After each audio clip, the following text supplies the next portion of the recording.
विपिन बाबू एक कवि थे जिन्हें दुनिया में सबसे ज्यादा सुंदर रचना महिलाएं ही लगती थी। इनकी कविताओं में भी सिर्फ महिलाओं के रूप, सुंदरता और यौवन की ही तारीफ हुआ करती थी। जैसे ही किसी महिला का जिक्र होता तो ये अलग और सुंदर सी कल्पना की दुनिया में चले जाते थे। इन्होंने अपने जीवन में भी एक ऐसी ही सुंदर महिला की कल्पना की थी। विपिन बाबू के मन में था कि उनकी पत्नी फूल सी कोमल, सूरज जैसी चमक वाली और कोयल सी आवाज और सुबह की लाली से शोभित हो। अब विपिन बाबू के कॉलेज की परीक्षा भी खत्म हो गई थी। विपिन के लिए कई सारे रिश्ते आ रहे थे। एक दिन विपिन के मामा ने उसकी शादी भी तय कर दी। विपिन का मन लड़की को देखने का था। उसे देखना था कि जैसी पत्नी की वो कल्पना करता है वो वैसी है या नहीं। विपिन ने अपने मामा से अपनी होने वाली पत्नी को देखने का निवेदन किया, लेकिन मामा ने उसे कहा, अरे वो बहुत ही सुंदर है, मैंने उसे खुद देखा है।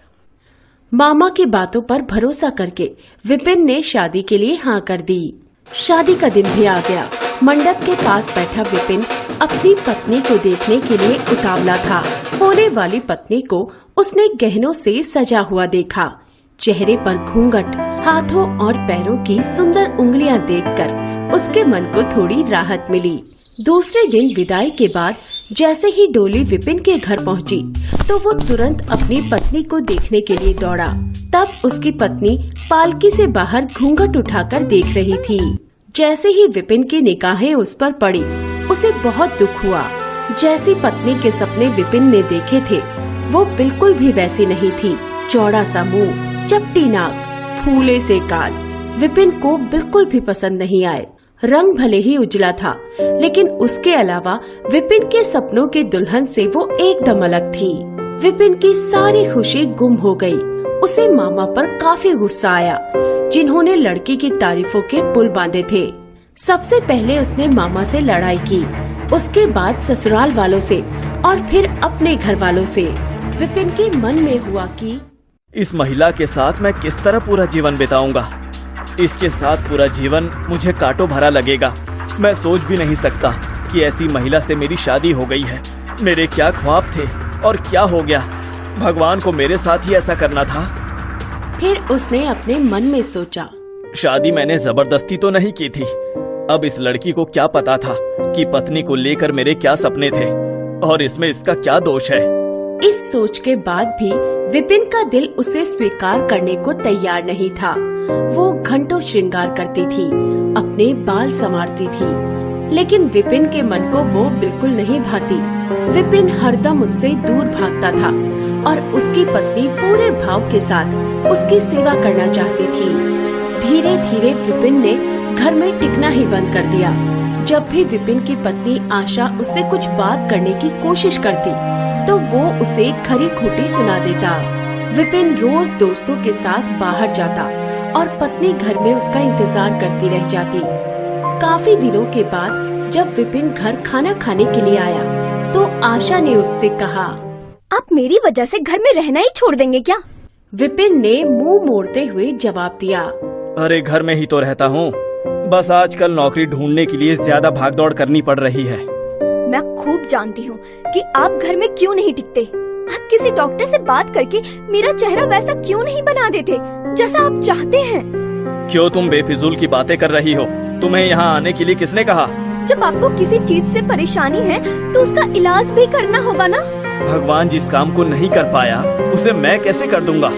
गुस्से में आशा कहने लगी, इसके बारे में आपको सोचना चाहिए कि भगवान ने जो किया है उसके लिए मुझे सजा क्यों मिले। हर तरह की सूरत वाले लोग हैं दुनिया में, लेकिन उनके पति ऐसा व्यवहार उनसे नहीं करते। विपिन ने झल्लाते हुए जवाब दिया, क्या मैं तुमसे कोई गलत व्यवहार करता हूँ? क्या मैंने कभी तुमसे लड़ाई की है? तुम ही मेरे सामने आकर मुझसे बहस करने लगती हो। ये सब सुनकर आशा वापस चली गई। उसे लगा कि इन्होंने मेरे प्रति अपना दिल पत्थर का बना लिया है। अब ये मेरी एक नहीं सुनेंगे। इधर विपिन का ऐसा रवैया देखते देखते आशा बीमार हो गई। वो अपनी जिंदगी से निराश थी। उधर बीमार आशा को देखने विपिन एक बार भी नहीं गया। उसके मन में था कि इसे कुछ हो जाए तो इस बार अपनी पसंद की लड़की से शादी कर लूंगा। अब तो विपिन को और भी छूट मिल गई थी। पहले कभी कभी आशा रोकती टोकती और बाहर जाने की वजह पूछ लेती, लेकिन अब विपिन पूरी तरह आजाद था। गलत आदतों में पड़कर विपिन सिर्फ अपने पैसे ही नहीं बर्बाद कर रहा था, बल्कि सेहत और चरित्र सब कुछ खो रहा था। धीरे धीरे विपिन का पूरा शरीर पीला और कमजोर पड़ने लगा। शरीर में सिर्फ हड्डियां ही नजर आ रही थी और आंखों के आसपास काले घेरे व गड्ढे पड़ गए थे। अपने चेहरे को देखकर रोज विपिन उसे संवारने की कोशिश करता, लेकिन कुछ नहीं हो पाता। एक दिन महीनों से बीमार पड़ी आशा बरामदे के पास चारपाई पर लेटी थी।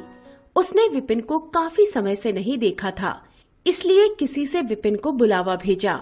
आशा के मन में था कि बुलावा तो भेज दिया है, लेकिन वो आएंगे नहीं। आशा का बुलावा मिलने पर आज विपिन पहले की तरह झल्लाया नहीं। वो बिना संकोच किए आज आशा के पास जाकर खड़ा हो गया। जैसे ही आशा ने उसे देखा तो हैरान हो गई। क्या आप बीमार हैं?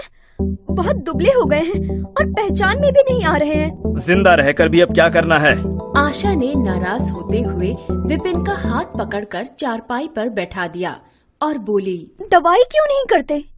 आज आशा के इस तरह उसे खींचने पर विपिन नाराज नहीं हुआ। उसके व्यवहार में वो कड़वाहट नहीं थी। उसका गुस्सा जैसे पिघल गया था। चारपाई पर बैठते ही विपिन ने जवाब दिया, अब दवाई से मेरा कुछ नहीं होगा।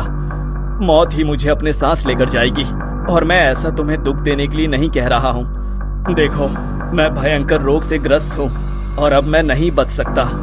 इतना कहते ही विपिन चारपाई पर बेहोश होकर गिर गया। उसका पूरा शरीर कांपने लगा और पसीना पसीना हो गया।